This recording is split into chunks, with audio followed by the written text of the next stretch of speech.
What a beautiful cloudy day out here in Atlanta, Georgia.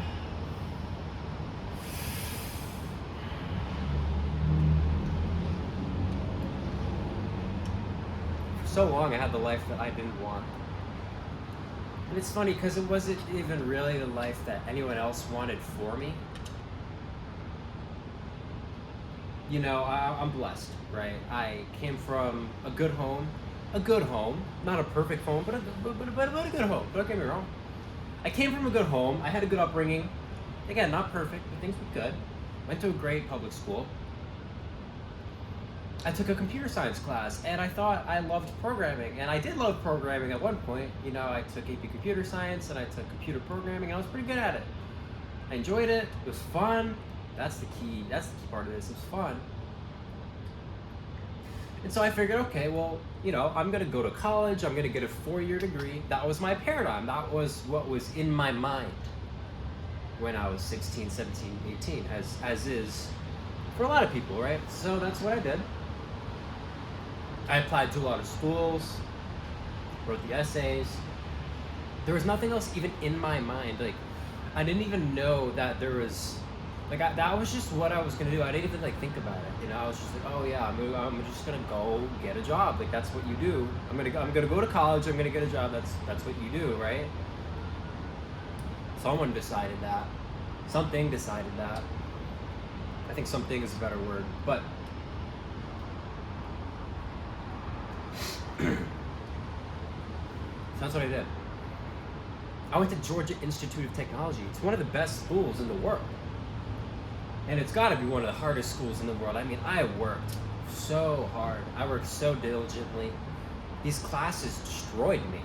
I mean, the amount of difficulty and the amount of understanding, the amount of work that was required to perform in some of these classes was just honestly outrageous.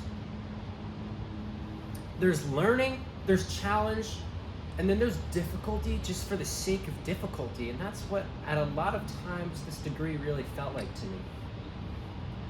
But nonetheless, I worked hard. I went to class most of the time. I did what I was supposed to do. When junior year came around and I hadn't received any training on how to get a job, and instead I'd received plenty of training on various computer science topics which would never help me get a job, I started to apply. I started to do interviews, I started to go do applications, and that's what I did. I eventually got my first internship after applying to probably like 200 jobs. As a junior, I got my first internship. That was great. I got paid to do nothing for an entire summer. Can't even lie. It was so easy. I didn't do jack, fellas. I didn't do anything that whole summer. It was virtual. It was during COVID, summer of 2021. I worked at American Express. American Express, yes. The one on your credit card, that's right. The one on your credit card. And quite literally, hardly worked. And that's not a brag. It was actually a nice break because my degree was quite the opposite of that. Now, I eventually got a job, a full-time job, at a good company. Well, it used to be a good company. It's not really a good company anymore, from my opinion and from what I've heard. And I worked at this company as a software engineer for 2 years. And for a while, it was fine. For a while, I was content. I went to work. I did my job as best as I could. I had a little trouble, as you might, but I was doing well. I was doing fine. You know, was I the top employee? No. But I was doing all right. I was doing all right, I would say. Went on like that for about 1.5 years until they put me on a performance review. Now, if I'm being honest, I knew that I wasn't doing that well. I knew that I perhaps was a little behind and that I perhaps needed a little help. What I didn't realize was how behind I actually was. And the way that I realized it was when I got put on a 3-month performance review to get my performance up, and if I were not to pass the review, then I was going to lose my job. That's pretty much what they told me. I received no training. I received about a week's one-on-one access to one of the employees on the team. That's not to say that after that first week that the team was not very helpful. The team was very helpful, actually. And they were very good about helping me whenever I needed it. And they were really good about that. And yet there was still no formal training for the job. My degree hadn't really prepared me very much at all, in my opinion. I learned how to design database systems, but I didn't really feel like I learned about database systems, for example. I actually did learn about database systems, but it was 4 years before my full-time job, so I'd kind of forgotten a lot of what I'd learned by the time I was in my full-time job. And so when they put me on performance review, I was slightly appalled, and I was immediately feeling negative, and I was a little confused. I was like, what is going on here? You know, this doesn't really seem fair. I've been working hard, but I didn't really receive the proper training, and the whole job had felt like a struggle from the very beginning. So in a way, the review was what I needed. The plan, the performance review plan was what I needed. And so I had a 3-month time period to get my act together, you might say. And on the performance review, they're called PIPs, by the way, Performance Improvement Plan. That's what they're called, PIPs. I had a PIP to complete, and there were tasks on the PIP that I had to complete within a timely manner, or else I would lose my job, lose my benefits. Well, they didn't tell me that part then. I just knew I was gonna get fired, laid off, let go. I didn't know what the heck was gonna happen, to be honest. I was only 23 actually, at the time. What do 23-year-olds know? But, perhaps a thing or two. But, the plan was to go from April to end of June, and end of June came up, and I was struggling. I was not even close to finishing this work, maybe 60% of the way done. I knew there was just no way. There was just no way that I was going to finish that work. And so actually what happened was 2 days before the final deadline of the performance improvement plan, I had a meeting with my manager. But this was a different meeting. See, we had one-on-ones with the manager every 2 weeks. He was a good manager, you know, he took care of us. He established expectations. He was stuck in a system beyond his understanding, and he was very stressed out all the time. He was very anxious, very frequently. I just could see it. We'd be sitting in our team lead meetings, and he'd be biting on his nails, picking at his hands. I felt bad for the guy. And at the same time, that affected me. I also felt anxious, and I was like, what is this fear? We're supposed to be living the dream. We're at our job. We're making 5-6 figures. What's wrong? Like, this isn't supposed to be, like, why are these people so anxious? Like, why are these people so, like, unhappy? But he called me into the room that day. It was a surprise meeting. And again, we had bi-weekly, or bi-monthly rather, meetings to discuss how we're doing with our performance and all this stuff. And so this was a weird meeting because I didn't understand why it had never been like this in the past. So what actually happened was that it was 9 a.m. and all of a sudden I see a one-on-one with my manager appear on my calendar for 10 a.m. Right? Again, mind you that these are normally scheduled out a week or two in advance. So I was like, huh. That is quite intriguing. A surprise meeting popped up. Well, now remember that the performance improvement plan deadline was about 3 days out. So of course I'm like, okay, well, you know what? The deadline is about to be here, and I'm 60% of the way done with this work, and there's no freaking way I'm gonna finish all of it. So it makes sense. It makes sense that there would be a surprise meeting. It makes sense that there would be a last second meeting. It makes sense that this wasn't scheduled out weeks in advance. And so 10 a.m. rolls around. Funny enough, I was feeling oddly grateful for the job that day. Just oddly positive about it. See, not 3-4 weeks ago, early June. Remember, this is June 2024 when I had this fateful meeting. We're going back 2-3-4 weeks now. I had about 5 mental breakdowns in a week. I didn't know what was happening to me. All I knew is I had about a month left to do this plan, and I was not going to get all the work done, and I was really struggling, and it was just really difficult. And I was crying during lunch. I felt so alone. I hated the work so much. I was tired of being around people that just seemed so subtly unhappy. And I feel like that was the part that messed with you the most. It wasn't like everyone came to work, everyone's like crying, everyone's just a mess. No, everyone seemed like kind of okay on the outside, but I could tell that like something was awry, like something was up. There was just this subtle negative attitude, like we have to go to work, we have to do this job, like we need the money, but no one ever said it outright. And I feel like that was even worse than if people would just say it. Like if we would have just talked about it, be like, yeah, like we don't feel good that we're here and we don't want to be here, but no one ever said it. No one ever said it. It was just this attitude of like, yep. Oh yeah, no, well, let's do that. Yep, let's do that. Yep. Just defeat and subtle negativity. And it permeated the team environment, it permeated the platform, and it bothered me. And I've only ever worked one real corporate job, and it was this one. I don't count that internship because I didn't do shit. But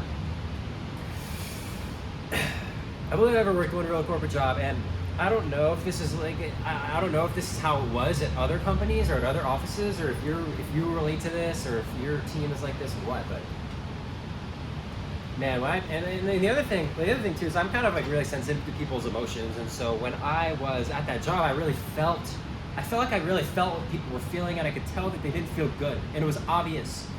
And it wasn't that they didn't feel good like a little bit. No, they like really didn't feel good. Like it was obvious. Like they really didn't feel good. And again, who knows what they're actually going through? But I can make conclusions. And so yeah, early June I had about 3 to 5. No, it was actually 5 mental breakdowns in a week. I was just crying during lunch. Like I just hated coding so much. Same guy that loved programming in high school, not anymore. Let me tell you, it changed. It changed. And it was a rough week. I didn't know what I was going to do. I needed the money, or at least I felt like I needed the money. I felt like I should be more specific. I believed that I needed to do something that I didn't like for money. And that was something that I believed because of the paradigm in which I had existed. You go to school, you go to college to get a job, to make money, because that's what we need to do. It's a belief that we have. Now, fast forwarding again to that meeting, we walk into, at the end of June, 3 days before the PIP deadline, we walk into the meeting room and I noticed there's a laptop on the table. I'm like, that's funny, because I noticed my manager was already carrying his laptop. I'm like, and I actually said this to him out loud. I'm like, hey, that's funny. Someone left their laptop in here, but I guess they're gonna probably come get it.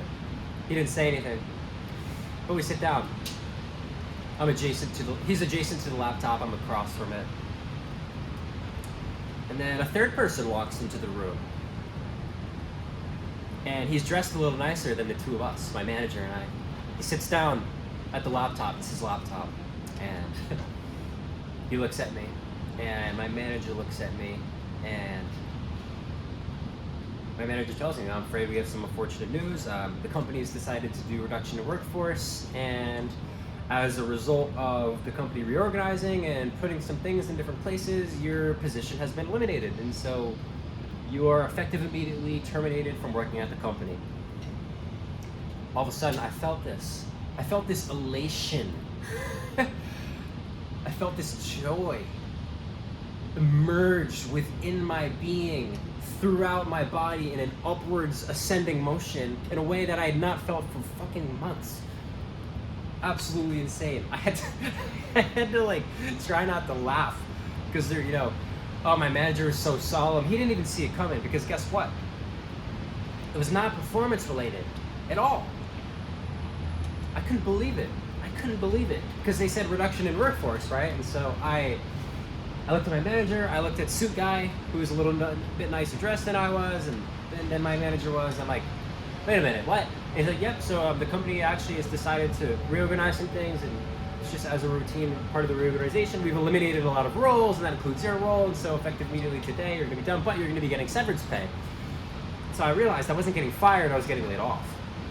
An important distinction, because when you get laid off, you get pay, typically, but when you get fired, it's performance related, and you don't get paid. I couldn't believe it.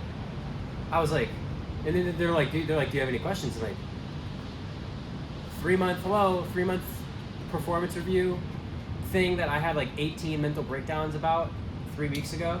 This has nothing to do with that. They're like, nope, it's completely not performance related at all. Completely not performance related, just a company restructuring. And as a part of that restructuring, we had to eliminate some resources and consolidate some cash, standard business jargon reasons, right? And I'm like, okay, it really wasn't performance related, and I'm getting severance. And the ball of positive energy just, it just kept going up and going up. And they're like, do you have any questions? I'm like, it really wasn't performance related. Like, you sure? Like, you can tell me, like, I can handle it. Like, let me know. And they're like, no, it really isn't. Like, it has nothing to do with you. Again, like, the company is just restructuring, and your role is eliminated. You're gonna get severance, and we're gonna contact you with next steps. And that was it. That was the whole meeting. It lasted 10 minutes. And then we walked back to my desk, and my manager's like, all right, like, collect your stuff. Give me your badge. I'm like, wait, I don't even have to stay the rest of the day? Oh man, I was so happy. It was unbelievable. It was just unbelievable. The timing of it. The timing of it was uncanny. I didn't know what I was gonna do. And when I felt that there was no way out, there was a way out. It was crazy. 5 minutes later, I was out the door. They took my badge, they took my computer. I actually had a few things on that computer from my own self-development that I never got to get, but it doesn't really matter, It doesn't really matter. And since then, I've been unemployed, at least in the traditional sense. I walked out that day, and I just took a nice long walk down the street. I could still, even telling you the story right now, I can just feel how that felt. The freedom. I was just like, ah! I was free. I never felt like that.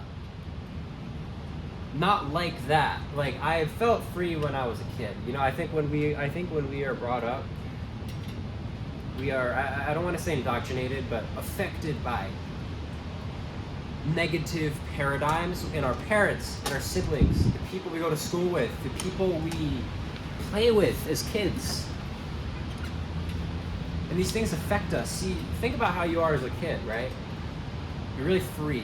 You're essentially like 100%, Like, generally speaking, I feel like this is what happens. Like, as a kid, we're like full confidence, full charisma, full just kid mode, right? You're super free. You're not thinking about anything. You're out of your head. You're just living, and you're just happy, and you don't really like desire anything. Okay, well, yeah, you desire food, and you want to have your way, but you're kind of just you're unencumbered by negativity in a lot of ways. And then what happens is, and this happens to varying extents, I believe, given the life path that you're on, and given who you're born to, and where you're born, and how you're born, all these things.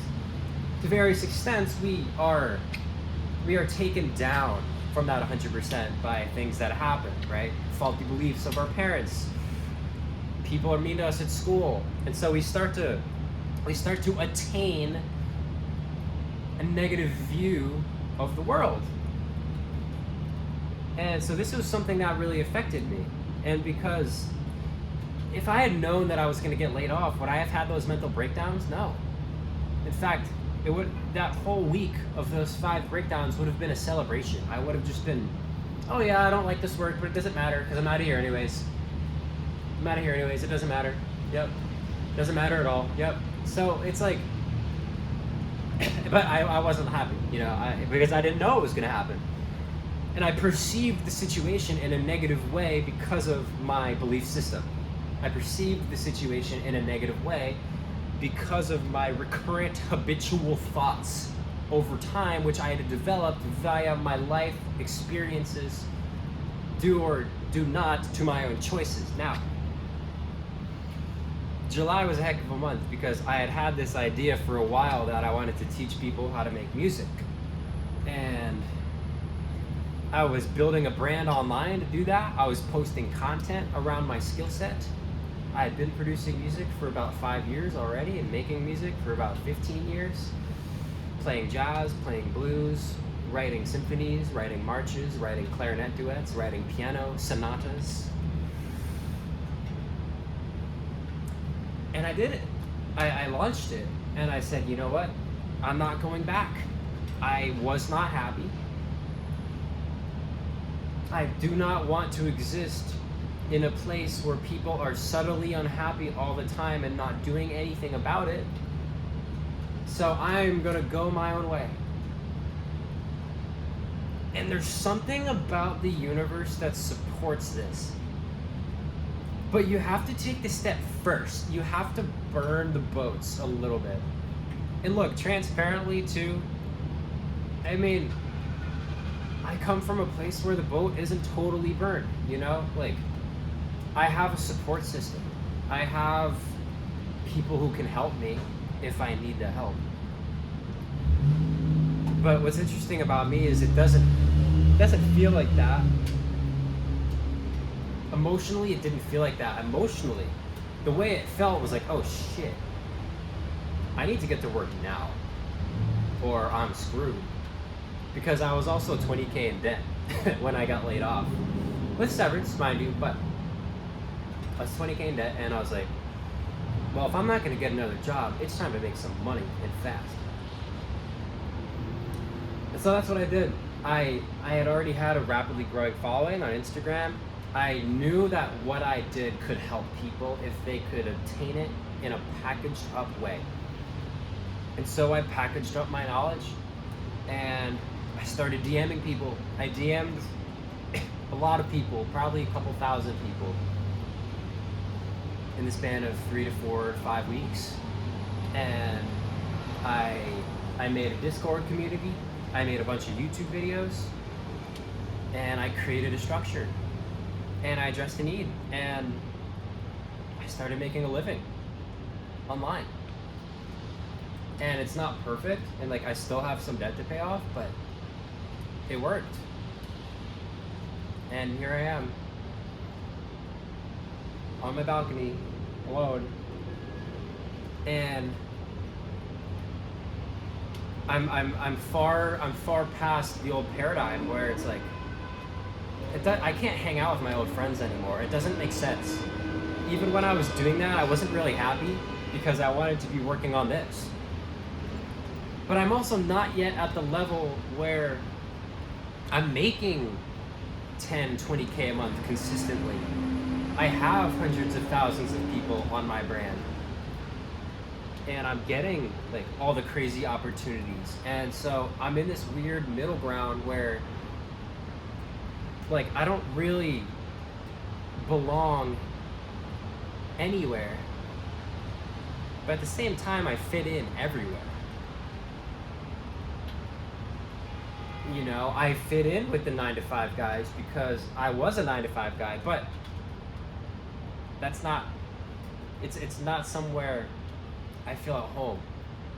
But I fit in there. I fit in with the entrepreneurs too. But my level of success is still growing to the point where I'm just not quite there yet. So if you're listening to this and you're in a middle ground right now, know that transitions are important and that you can do it. And I think so much of this is belief, you know, because it's like I had very negative beliefs about losing my job, but at the same time I had very positive beliefs about losing my job. And I know that because, well, first of all, I was so stressed out in June when I had those mental breakdowns about losing it and getting fired. But when I got laid off and I had some money, I felt really good. I felt really good. And is because I believed that losing my job was an opportunity. And so I think the key is that we think that our goals are going to satisfy us. We work hard, we get a job, we make a living because and this is going to sound radical, we believe that that is necessary. Yes, we believe that we need to work for money. And so we need to work for money. And like, I'm still working for money, but why do we actually have to work for money? There's a question, because, I mean, think about it really. Like, what is money? Like, what actually is money is this energy that everything comes from, right? Like, there's the physical world, and then there is that which the physical world comes from, right? And that's us humans included. And here's a question for you. Is that which the physical world comes from finite, or is it infinite? And it's in that sense that I realize, that I believe that us having to work a job to make the bills, us having to do something we don't like because we need to get paid, is actually, it's out of touch with the universe. It's out of touch with how things are supposed to be. Like, we're not supposed to be stressing, going to jobs that we hate. We're not supposed to be clocking in for the paycheck that we require to sustain our life. It's not supposed to be that way. It's not. And the emotions of everyone around me were telling me that. My own emotions were telling me that. Like, no, it's like, there was more to life than this. Like, I'm not supposed to be making 4 or 5K a month, working my ass off, doing something I hate, dependent on this. No, it's actually like not natural. If you disagree, or like you have a different way of thinking about it, please, like, let me know in the comments, because I really, is this really what I've come to? Am I just privileged? Like, am I just lucky that I like had a skill set that I could make money from? Why don't I think so? Is that just my own myopia? Like, I don't really think so. And yet these people were so unhappy. Like, they obviously didn't want to be there. They obviously were very stressed out. They obviously were not living, I don't want to say their full potential, but like, they were obviously not as happy as they could have been doing something else. Like, they didn't want to be there. And I think we get stuck, right? Like, I think people get stuck in these habits where, like, we are doing stuff that we don't like because we have beliefs about life in a certain way. Like, we believe we have, like, it sounds so radical, it sounds so ridiculous, and I'm still playing with this, but we believe we have to work for money. But money is actually just energy, and energy is infinite. And from that perspective, the whole thing just falls apart. I know it sounds crazy, but it's like, we didn't, like, look at this. Look at all this order. Look at all this intelligence, both man-made and natural. It's like, we did not, like, certainly, like, with complete certainty, this isn't just random. This didn't just, okay, yeah, like, this is all just here. It's all here, and it's all intelligent, and it's all with order, and it all sustains itself over time without any external help. No, that's not random. And so, with all that, like, again, disagree with me if you want. Like, I'd love to hear what you have to think, but like certainly we did not come here to live a mediocre life. Certainly we did not come here to not get what we want. And I'm not talking about short-term pleasure, gratification, like hedonistic enjoyment. No, I'm talking about making money, doing something that fulfills us, having loving relationships, having great health, having great travel, having freedom. Like, certainly we did not come here to just suffer. I don't believe that anymore. I used to. And I don't know. It's interesting because suffering does teach us a lot. But I don't believe we came here to suffer. I don't think that's correct at all. I don't think that's correct at all. With this much magnificence, how could it be true that we just came here to not get what we want? Like, it just doesn't add up. It just doesn't add up. And so that's why I did what I did. And I have a long way to go, but I've come such a long way, and I think it's important to realize that too. Where it's like, I am making money online at the age of 24. I am not going to work a job again. I am going to go all in. I am going to chase my dreams. I am going to build what I want. I am going to create what I want. And I'm going to actually help real people do the same thing. And I don't see how it couldn't be the case that that wouldn't be a possibility for everyone, naturally speaking.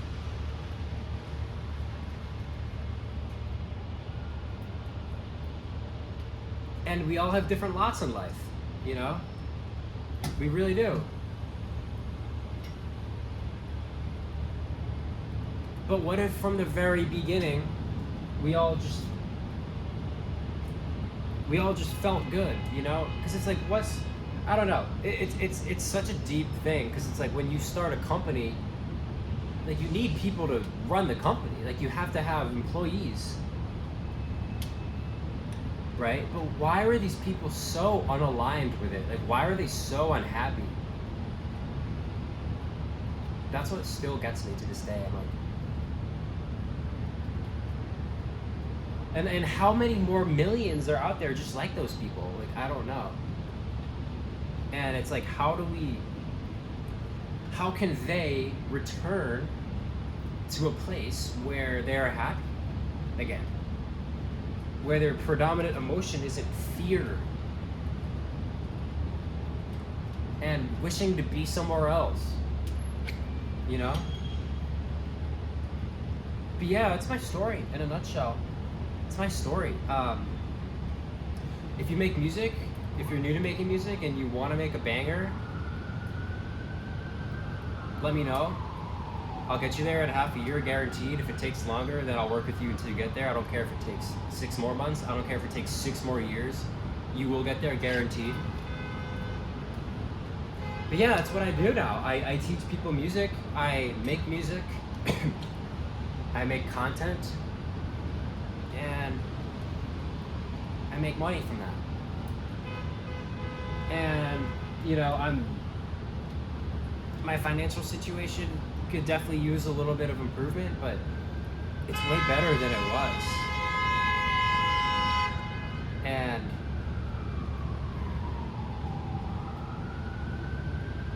there's always a way out. There's always a way of looking at things in which you haven't looked at things. There's always a perspective that's bigger picture than the one that you're taking, and you just have to zoom out.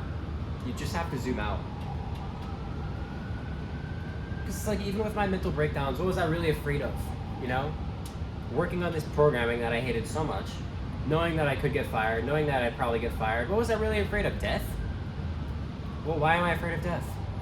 In fact, I think death's gonna be kind of cool.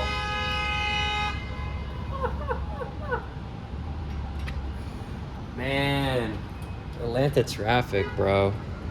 People are insane, man. Look at that. Like, bro, honking isn't gonna do anything, you dingus. Man, bro, people are something else. But that's my story, fellas. Let me know if you want to hear more like this. I got many things like this. And that's pretty much it. See you next time.